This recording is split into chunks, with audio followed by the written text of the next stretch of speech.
nessa terça-feira nublada, como diz Arlindo, mas vai abrir. Estou confiante que vai abrir e ainda vamos ter um solzinho bem gostoso, como foi nesse feriado, né, Arlindo? Então, assim, dá um parabéns para todos os trabalhadores, né? Que ontem foi o nosso dia, né?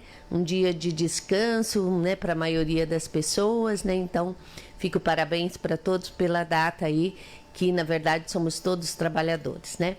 E hoje, Arlindo, nós vamos falar, e até foi uma sugestão que eu recebi, para que falasse um pouquinho mais sobre os critérios que precisam ser avaliados ao procurar uma casa de repouso, uma instituição de longa permanência, quer seja particular ou quer seja filantrópica.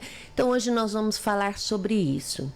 Que colocar um idoso numa casa de repouso deve acontecer após esgotarem todas as possibilidades deste cuidado na sua própria casa, no seio da família. Mas se esta for mesmo a única alternativa, né, eu vou citar alguns itens que o familiar ou o responsável pela pessoa idosa deve observar para avaliação de uma instituição de longa permanência, mais conhecida como casa de repouso, né? E entre elas eu destaco procurar referências de outras famílias sobre o trabalho do local escolhido.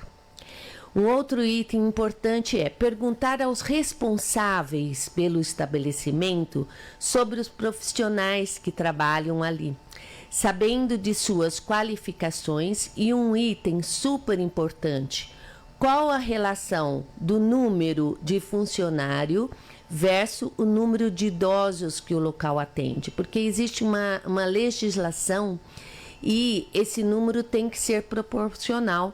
Tipo, tem 10 idosos, tem que ter X cuidadores. Isso diz a legislação. Sabe-se que quanto menor o número de funcionário, pior pode ser os cuidados. Nós temos relatos de alguns lugares que reduzem o número de funcionários no período da noite. E os idosos ficam praticamente sozinhos. É bom fazer algumas visitas fora do horário de visita. E aí, vai um item aqui, né? A legislação não permite que seja horários totalmente fixos, sem nenhuma flexibilidade, não. Se você tem um idoso numa casa de repouso, numa instituição de longa permanência, você pode sim, quando sentir saudade, se você souber que ele não está tão bem, você poder a qualquer momento, lógico que a gente não vai falar de madrugada, de você incomodar. Isso mesmo na nossa casa, não é bom a gente receber uma visita à noite, ninguém faz visita de madrugada. Mas você pode entrar em contato para saber, porque tem que ter pessoas acordadas cuidando desses idosos. Então, você entra em contato, pode pedir para fazer uma ligação por vídeo, né? Para você ver como está a pessoa idosa. Isso é super importante. Em caso de emergência, qual é o procedimento adotado pela casa? É importante você perguntar sobre isso. Existe médico disponível ou, pelo menos, de sobreaviso para atender a população? Há enfermeiros ou cuidadores treinados em primeiros socorros? Verifique isso, pergunte sobre isso. O local tem fácil acesso a hospitais ou unidade básica de saúde? Porque, assim, a legislação também fala que casas de repouso não podem ficar em locais muito distantes, né? Longe do centro médico, por exemplo, que não tenha nenhum posto de saúde por perto, né? Então, essa casa, se ela está num local assim, ela já está irregular, tá bom? Então, isso é uma dica importante para você, tá? Peça ao responsável pelo estabelecimento para ver o regulamento da casa, avaliando minuciosamente, né? Como que é esse regulamento da casa? Leia, tá bom? Observe bem as dependências, checando sua limpeza, se tem boa ventilação e iluminação. Nutricionista responsável, é obrigatório ter uma nutricionista em qualquer casa de repouso, seja particular ou filantrópica. Todas precisam ter, está na legislação. Ela é responsável pelo cardápio, tem que estar assinado por uma nutricionista.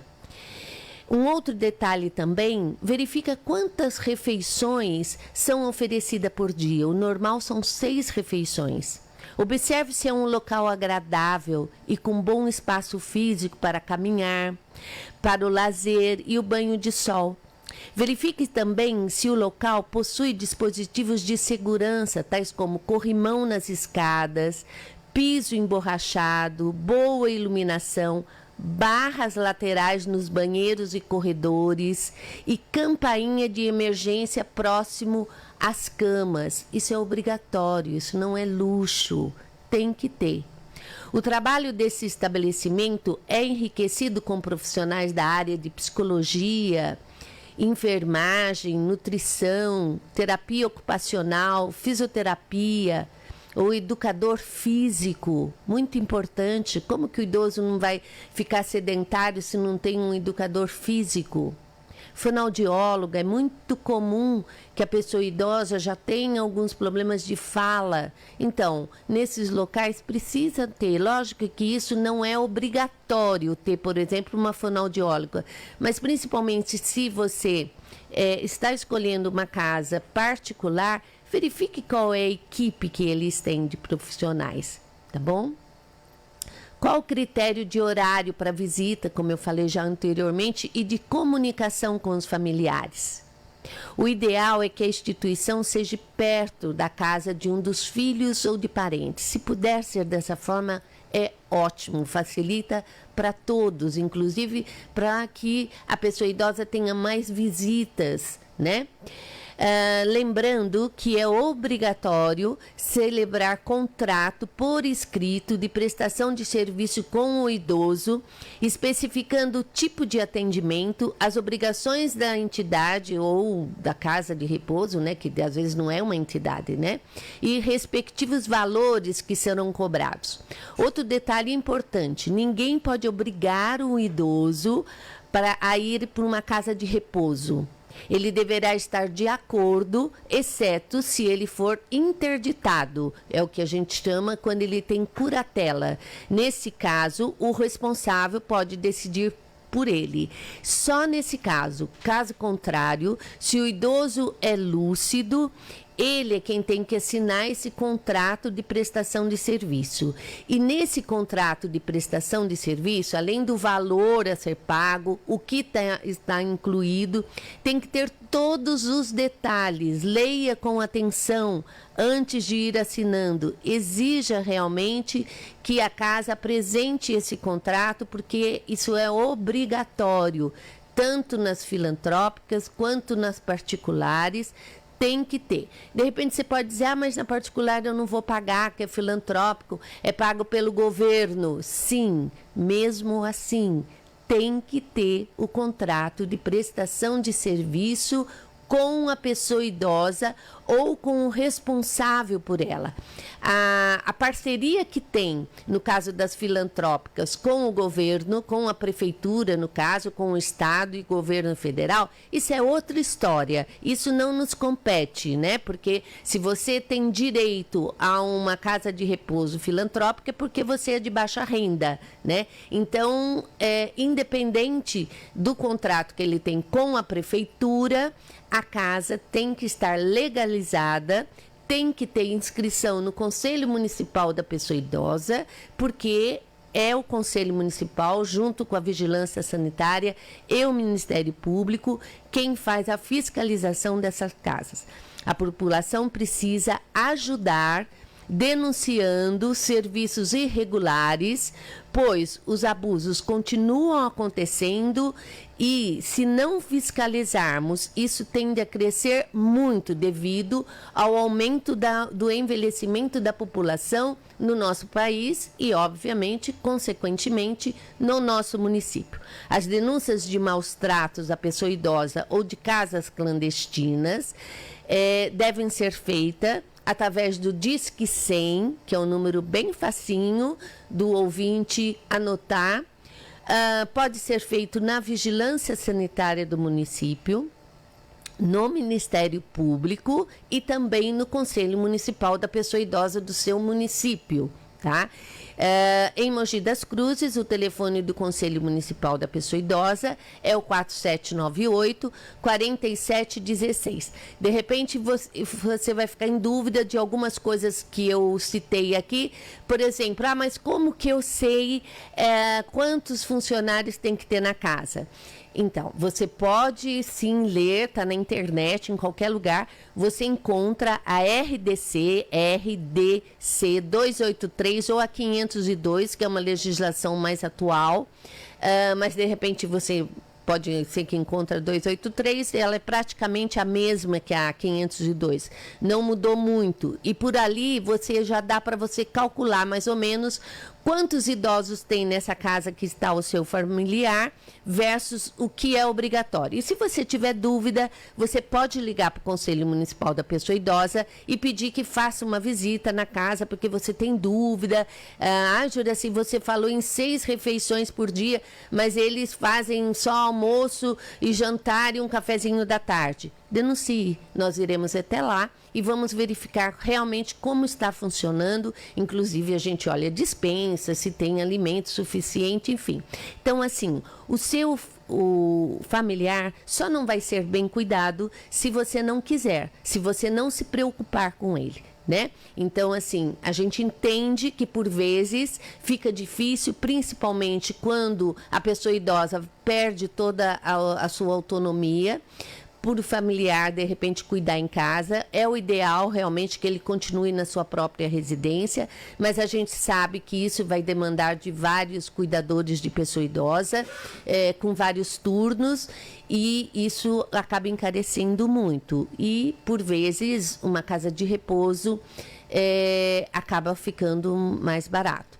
Uma outra coisa que é importante eu falar nesse momento é que dentro do contrato de uma instituição de longa permanência, quer seja principalmente as particulares, não está incluído remédios e caso o idoso faça uso de fraldas geriátricas, isso também não está incluído. Tá? Então, veja que você terá que pagar a mensalidade e também terá que continuar fornecendo tanto os remédios, quanto os médicos e quanto as fraldas geriátricas. É diferente das filantrópicas. As filantrópicas, aquelas que não têm custo, que é pago pelo governo, essas sim, essas têm que fornecer o medicamento, tem que fornecer a alimentação, né? E as fraldas geriátricas também está incluído nas instituições filantrópicas. Então, por isso que vale ressaltar aqui a importância de nós ajudarmos, sempre que nós pudermos, as instituições filantrópicas, porque o valor que é pago pelo Estado, pelo município e pelo governo federal é muito aquém do custo de um idoso. Então, tudo que você vê de eventos voltado para instituições filantrópicas, e nós temos aqui em Mogi das Cruzes instituições já há anos, como a Casa São Vicente de Paulo, o Instituto Pro Mais Vida São Sebastião, a Casa Manuel e Maria, e agora também temos a Baobá, e hoje está sendo inaugurada também mais uma casa que vai atender 11 idosos, né? E que chama Cirineu, que quem vai fazer a gestão dessa casa é a Cáritas Diocesana. Então, essas entidades precisam sempre, sim, de ajuda da população. Então, ajudem sempre que vocês puderem, né? Então, comprando uma rifa, participando de um jantar, enfim.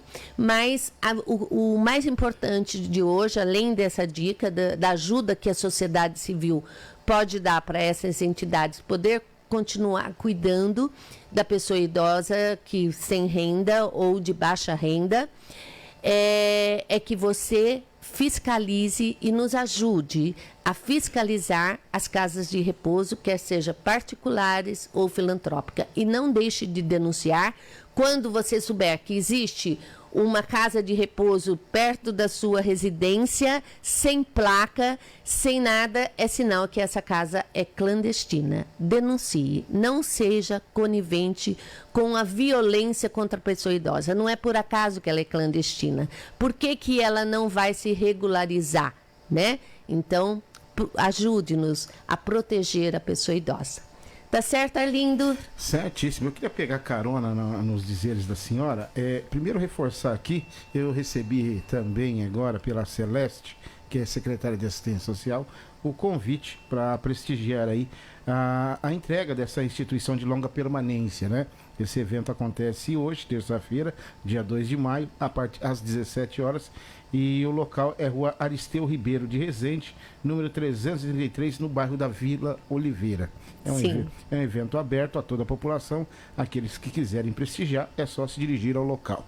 Eu queria aproveitar, dona Juraci, nesse tema que a senhora abordou, que é a questão de o momento em que a gente deve ou não encaminhar um idoso a uma instituição, né? Sim. E aí entra alguns valores emotivos, né? Muitas das vezes, eu acredito que a senhora deva receber muito desses questionamentos, né? Que às vezes até acaba gerando conflito familiar, né? Sim. Porque às vezes o idoso, ele não está em todo o seu pleno de condições físicas, talvez até psicológicas, mentais, e requer a necessidade de um ambiente que possa oferecer essa qualidade de vida. E muitas das vezes isso gera conflito por questões emotivas, né? Verdade. Porque é aquela questão, olha, cuidou de você a vida toda e agora você quer colocá-lo numa instituição.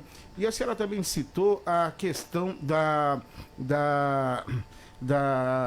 curatela, né? Sim. Que o curador é que tem esse poder de interditar quando é. E aí eu queria que a senhora abordasse para mim, para que nossos ouvintes entendessem, para que algum familiar obtenha essa curatela, como que é o processo? Tá. É interessante as perguntas, porque a sua dúvida pode ser a da maioria dos ouvintes. Então, assim, isso é uma realidade. Esse momento é muito difícil, né? Quando nós temos que nos separar de um ente querido, né? E colocar, por melhor que seja a entidade, por melhor que seja a casa de repouso particular, é um momento muito difícil de tomar essa decisão. E quando tem mais familiares, irmãos normalmente envolvidos, né? Existe realmente, às vezes, uma discussão com relação a isso, né? Não é justo, é justo. Mas, Arlindo, é importante que a família entenda que o fato dela colocar numa casa de repouso, ela não está abandonando, desde que ela faça as visitas, continue próximo, ela pode levar o familiar no final de semana para passar em casa. Isso é muito importante. Infelizmente, a gente não vê isso acontecer com muita frequência, né? E eu posso dizer isso com seguridade, porque quando nós fiscalizamos, nós também olhamos o livro de visita, que é obrigatório ter nas casas de repouso, né? Tanto na particular quanto na filantrópica. Então, a gente observa que não é tão constante as visitas, né? Mas para tranquilizar o familiar que está pensando realmente em colocar, então, isso nunca passou pela minha cabeça, eu sempre condenei quem colocava idoso numa ILPI e agora eu vou colocar meu pai, minha mãe, uma tia, uma madrinha, enfim, né? Mas isso hoje acontece com muito comum, Arlindo, porque a longevidade trouxe isso. Por vezes a pessoa já está com uma idade muito avançada, já está com uma série de doenças crônicas, por vezes, como você mesmo colocou, da parte cognitiva. Então, o familiar não sabe cuidar, não tem essa capacitação para cuidar, não tem tempo para cuidar. Então, numa casa de repouso, ela vai ficar melhor cuidada. Então, entre praticar uma violência que às vezes nem é por você querer, você acaba praticando por não saber cuidar, não sabe como ajudar para levantar, não sabe como ajudar para dar um banho, e a pele da pessoa idosa acaba ficando tão sensível com o passar dos anos até às vezes por falta de hidratação, por falta de um creme, né? Tudo isso é muito importante. E a casa de repouso está preparada para isso. Então, eu não estou aqui motivando a colocar numa casa de repouso, não. Realmente, todos nós queremos envelhecer dentro da nossa própria casa, continuar morando perto das nossas coisinhas, de tudo aquilo que faz parte da nossa história de vida. Mas nem sempre é possível. E aí a gente observa que quando vai para uma casa de repouso, acaba sendo muito mais bem tratada do que estava em casa. Às vezes você coloca uma cuidadora que não é tão carinhosa assim, né, lindo? Você não tem tempo para fiscalizar, as pessoas colocam câmeras em casa, mas por vezes a pessoa acaba sofrendo violência desse cuidador que não tem tanta paciência assim. E numa casa de repouso, tem mais testemunhas, né? A equipe é maior, então alguém acaba denunciando aquele cuidador que por vezes não tem tanta paciência e tal. Então, realmente hoje pode-se dizer que é um mal necessário uma casa de repouso por conta da longevidade, né? Uma pessoa de 100 anos, por exemplo, às vezes precisa mesmo de cuidados mais especializados que não se tem dentro de casa. A linha natural da vida é fato, nós vamos passar por esse processo, né? E a cronologia do tempo é óbvio. Sim. Nós vamos chegar num processo de envelhecimento que é natural e é o esperado por todos, né? Sim. Só que, no geral, nós não estamos preparados para envelhecer e nem aqueles que estão aos nossos lados estão preparados para nos oferecer um envelhecimento com dignidade, um tratamento, e esbarra nessas questões, né? Sem Questão dúvida. familiar, de colocar um ente querido numa casa de repouso, muitas das vezes, ou às vezes, essa casa não tem a estrutura que lhe foi prometido lá no contrato, e aí a ausência como a senhora mesmo colocou, da frequência de visita, de ir lá acompanhar, ver como é que ele está, se ele...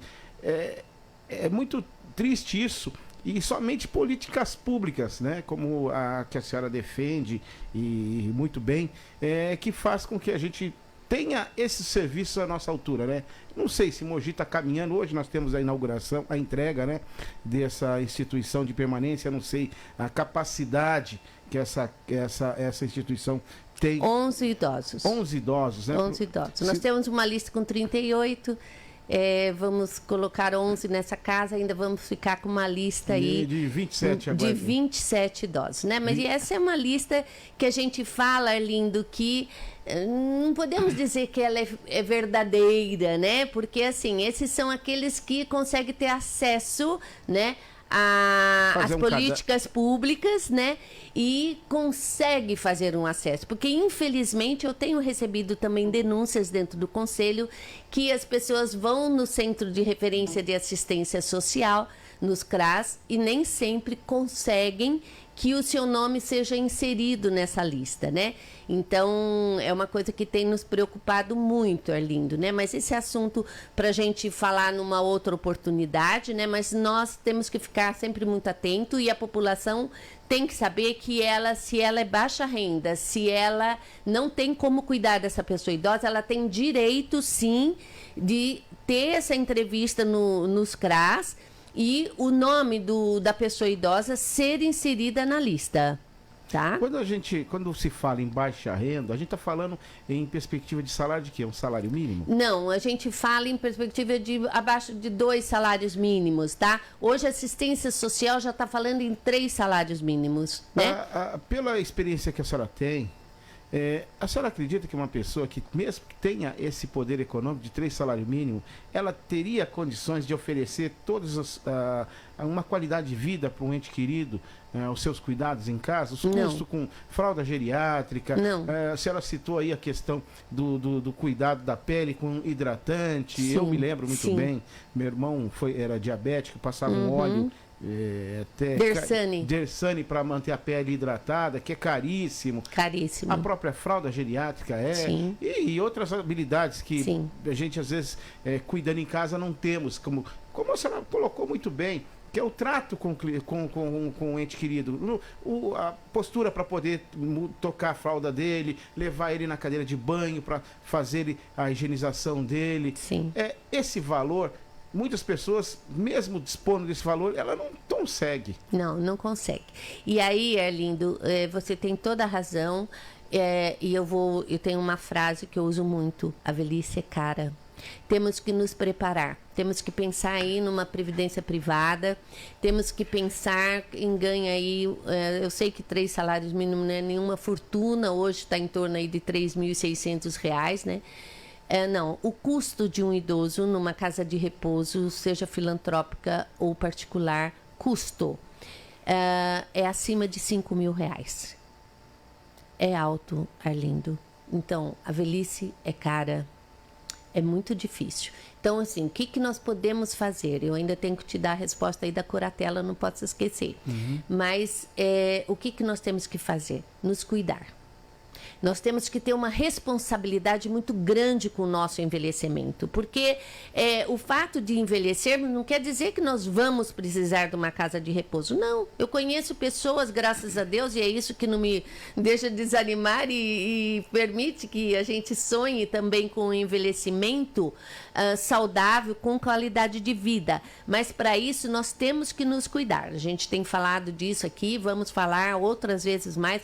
Como envelhecer com qualidade de vida. É uma coisa muito importante essas dicas, né? Por quê? Porque que depois a gente vai daqui para melhor, e eu penso que é melhor mesmo, né? Para nós cristãos, a terra prometida realmente tudo não termina aqui, né, Arlindo? Mas nós temos que nos cuidar. Né? Então, isso é muito importante para não precisarmos de tantos cuidados, né? Quando chegarmos na longevidade. E a questão da curatela, que você me perguntou, que é aquele que, quando a pessoa idosa já precisa de cuidados, por quê? Porque não responde mais, né? Pela parte psicológica, ou enfim, ele já está com alguma doença cognitiva, então nesse momento ele tem que procurar o Ministério Público, né? E o Ministério Público, então, vai preparar, então, essa documentação para que ele, então, possa ser o responsável por esse idoso. Ah, mas nós somos em 3 irmãos, né? Quem que vai ser o curador, né? Normalmente é o promotor quem decide quem será o curador, né? E só pode colocar numa casa de repouso, caso a pessoa já não responda pelos seus atos, quem tem a curatela. Não pode, quem tem mas eu tenho uma procuração. Procuração não serve de jeito nenhum para colocar uma pessoa numa casa de repouso. Nem filantrópica, nem particular. Em ambas é exigido esse documento, e esse documento é muito importante. Essa é a proteção maior da pessoa idosa. Quando ela não quer ir para uma casa de repouso, ela simplesmente vai dizer: não, ela responde pelos seus atos. Eu não quero ir, eu não vou assinar o contrato. Ah, mas eu tenho uma procuração e eu posso assinar por você. Não é verdade. Procuração serve para vender alguma coisa, para receber dinheiro da Previdência, mas para colocar numa casa de repouso, não, somente a curatela. E o Conselho Municipal do Idoso de Mogi das Cruzes, eu sei que vários municípios vizinhos não têm essa fiscalização, que deveria ter a obrigação do Conselho Municipal. O Conselho de Mogi das Cruzes faz essa fiscalização e nós olhamos. Eu garanto para você, Arlindo, que todas as casas que têm credenciamento dentro do Conselho Municipal do Idoso, todas nós olhamos contrato por contrato e se tem a curatela. Se não tem, nós damos um prazo, e esse prazo é muito curto para providenciar esse documento. Nenhuma casa de repouso deveria aceitar idosos sem esse documento. Isso não é correto. Isso está totalmente errado. Primeiro a documentação, depois o idoso pode ir e não receber o idoso, porque depois, quando acontece isso, a família deita em berço esplêndido e aí ela não se preocupa mais com isso, e aí a responsabilidade vai recair totalmente, tem que recair mesmo ao dono da casa de repouso da instituição. Juraci, Fernandes, obrigado pela presença. Quero desejar uma excelente segunda-feira. Saúde e paz, porque o resto nós corremos atrás. Logo mais a partir das 17 horas eu vou lá prestigiar, né, e acompanhar a entrega dessa instituição de longa permanência. Espero que num curto espaço também tenhamos outras para atender essas pessoas que estão aí aguardando, né? Sim, nessa fila de espera. Urgentemente. Esperamos que o setor competente aí tenha sensibilidade para poder atuar nessa área. Tá.